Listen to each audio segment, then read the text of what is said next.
Neelakantha movie review. ఈ movie 2 hours and 30 minutes తో Sun Next లో స్ట్రీమ్ అవుతుంది. ఇంకా ఛానల్ కి ఎవరైనా కొత్తగా వస్తే ప్లీజ్ డు సబ్స్క్రైబ్ గైస్. మీరందరూ సబ్స్క్రైబ్ చేస్తున్నారు. Thanks for this supporting guys. ఇంకా ఈ మూవీ ఎలా ఉందంటే, మూవీ స్టార్ట్ చేయడమే కొంచెం అటు ఇటుగా స్టార్ట్ చేస్తారు గైస్. ఏంటంటే క్వశ్చన్ పేపర్ దొంగతనం అనేసి ఒక సీన్ ఉంటుంది గైస్ స్టార్టింగ్ లోనే. ఆ సీన్ ఎంత అన్లాజిక్ గా ఉంటుందంటే అంత అన్లాజిక్ గా ఉంటుంది. ఆ సీన్ లో ఏంటంటే మన హీరోయిన్ తన ఫ్రెండ్ ఏంటంటే ఇలాగే వెళ్ళాలి అన్నట్టుగా వెళ్తారు గైస్. ఆ సీన్ గురించి ఎందుకు మాట్లాడుతుందంటే మూవీకి అది మెయిన్ సీన్. ఇంకొకటి ఏంటంటే మన హీరో కబడ్డీ గేమ్ స్టార్ట్ చేస్తాడు గైస్. అసలు ఎప్పుడు గేమ్ నేర్చుకున్నాడు, ఎప్పుడు పెద్ద ప్లేయర్ అయిపోయాడు నాకు అర్థం కాలేదు. కాకపోతే ఊర్లో పెద్ద ప్లేయర్ అంట. మూవీలో కబడ్డీ సీన్స్ ఉంటాయి గైస్, అవైతే అసలు రియలిస్టిక్ గా ఉండవు అనమాట. ఎంత అన్లాజిక్ గా ఉంటాయి అంటే అంత అన్లాజిక్ గా ఉంటాయి గైస్. ఎలా అంటే మన హీరోని ఒక నలుగురు ఐదుగురు పట్టుకున్నా గానీ అందరినీ పైకి ఎగరేస్తాడు. ఆ పైకి ఎగరేసి 4-5 పాయింట్లు ఒకే రేట్లో తెచ్చేస్తా ఉంటాడు. ఇలా చూపించడానికి కొంచెమైనా లాజిక్ ఉండాలి గైస్. ఇంకా ఈ మూవీ ప్లాట్ లైన్ ఏంటంటే, కొన్ని కారణాల వల్ల మన హీరోని ఊరి పొలిమేర దాటకూడదు అనేసి ఊరి పెద్ద చెప్తారు. అసలు ఎందుకు అలా చెప్పారు, అప్పుడు మన హీరో ఏం చేశాడు అని మన మూవీలో చూస్తాం.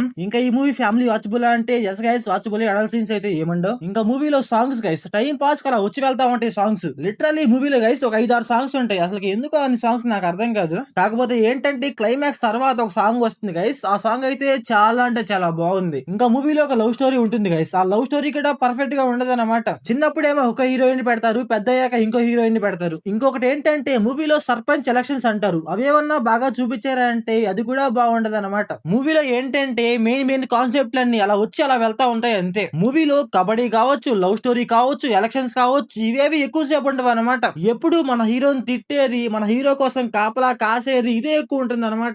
మళ్ళీ మన హీరో ఎమోషనల్ అయిపోవటం, ఏదో పీకేద్దాం అనుకోవటం, అదైతే నాకు అంతగా వర్కౌట్ అవ్వలేదు గైస్. ఇంకా మూవీలో క్లైమాక్స్ లో ఉండే ట్విస్ట్ గైస్, ఆ ట్విస్ట్ అయితే కొంచెం బాగుంది అనమాట. అక్కడ ఏంటంటే 1-2 కాదనమాట, చాలా వస్తా ఉంటాయి అనమాట. అందువల్ల మీకు కొంచెం ఎంగేజింగ్ గా ఉంటుంది అంతే. అక్కడ అది కూడా లాస్ట్ ఒక 10 మినిట్స్ ఉంటుంది, మరీ ఎక్కువ సేపు ఉండదు. లాస్ట్ ఒక 10 మినిట్స్ బాగుండి మిగతాది మొత్తం డల్ అంటే ఎవరు చూస్తారు గైస్. మూవీలో లవ్ స్టోరీ అంటారు, ఎమోషన్ అంటారు, కబడ్డీ అంటారు, ఎలక్షన్స్ అంటారు, వీటి ఏడు గురించి వీళ్ళు పర్ఫెక్ట్ గా చూపించలేదు గైస్. సెకండ్ హాఫ్ లో మీకు ఒక చిన్న ఫ్లాష్ బ్యాక్ స్టోరీ వస్తుంది గైస్, అదైతే ఓకే అనిపించింది నాకైతే అంతే. మూవీలో ఏంటంటే నెక్స్ట్ ఏం జరుగుతుంది అనేసి ఒక ఇంటెన్సిటీ అయితే వీళ్ళు మెయింటైన్ చేయలేదు. మనకి ఏంటంటే సీన్ బై సీన్ పర్ఫెక్ట్ గా ఉంటే మనకు చూడబుద్ది అనమాట. కాకపోతే ఈ మూవీలో అలా ఉండదు. ఈ మూవీ రన్ టైం తక్కువ అంటే 2.5 hours ఉంటుంది గైస్. మరీ అంత అయితే నాకైతే పెద్ద లాగ్ అనిపించింది. మూవీలో దుర్గమ్మ తల్లి దగ్గర ఒక ఫైట్ ఉంటుంది గైస్, ఆ ఫైట్ కూడా మరీ అంతే ఉండదు అనమాట. ఇంకా కొంచెం ఎగ్జిక్యూషన్ పర్ఫెక్ట్ గా చేస్తుంటే కొంచెం బాగుండనిపించింది నాకైతే. ఇంకా మూవీలో డైరెక్షన్, విజువల్స్, పర్ఫార్మెన్స్ అయితే నార్మల్ గా ఉన్నాయి గైస్, ఓకేలా ఉన్నాయి అంతే, మరీ అంతేం లేవన్నమాట. సో ఓవరాల్ గా మూవీ ఎలా ఉందంటే నాకైతే నచ్చలేదు గైస్. మీరు మూవీ చూసి ఉంటే మీకు ఎలా అనిపించిందో కామెంట్ చేయండి. So thanks for watching.